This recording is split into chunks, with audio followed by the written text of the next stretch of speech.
په متحده عرب اماراتو کې میشت افغان سوداګر حاجي عبید الله صدرخیل دوبۍ کې د افغان سوداګرو د شورا مشر دی. څوک چې اتیش کاله مخکې عرب اماراتو ته راغلی و.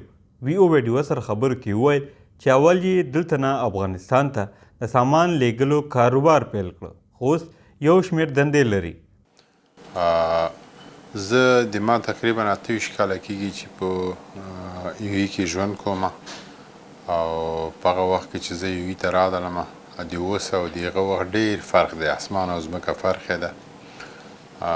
نو زه اول چې دلته راغلم زما سره فامیل نه و، چې څه وخت هم دلته کار و. په هغه وخت کې هم دیره دوبۍ کې یو دفتر و د ټریډینګ، او ټریډینګ به م کوو، کار به م کوو، افغانستان ته به د دې ځای نه شیان اخیستل او لیږل به م.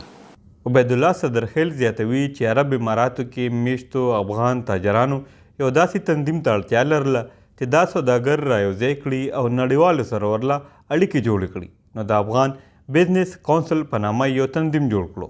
موږ افغان بزنس کونسل جوړ کړو دلته په 2005 کې. په هغه وخت کې زموږ یو ښه تاجر چې ابراهیم محب نومیږي، د افغانستان انټرنیشنل بینک اونر هم ده اوس چې په افغانستان کې، او دلته هم بزنس لري، دلته هم لري. دی چیرمین شو او زه وایس چیرمین شوم.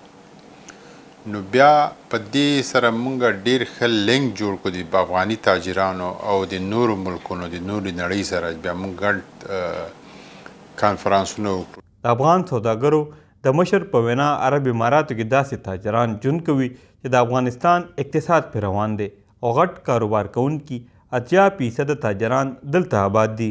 د موږ عمده تاجر لکه هغه لوی او نامداره تاجران چې دي 80% د افغانستان نامداره تاجران، لکه د بینکو، پرایویټ بینکو اونران دي، ایرلاین اونران دي، ټاور څومره غټ بلډینګونه دي چې کاکا کولا، پیپسي، مثلا ټیوټا، د دې ټول اونران چې دي دلته په یوې کې ژوند کوي افغانان.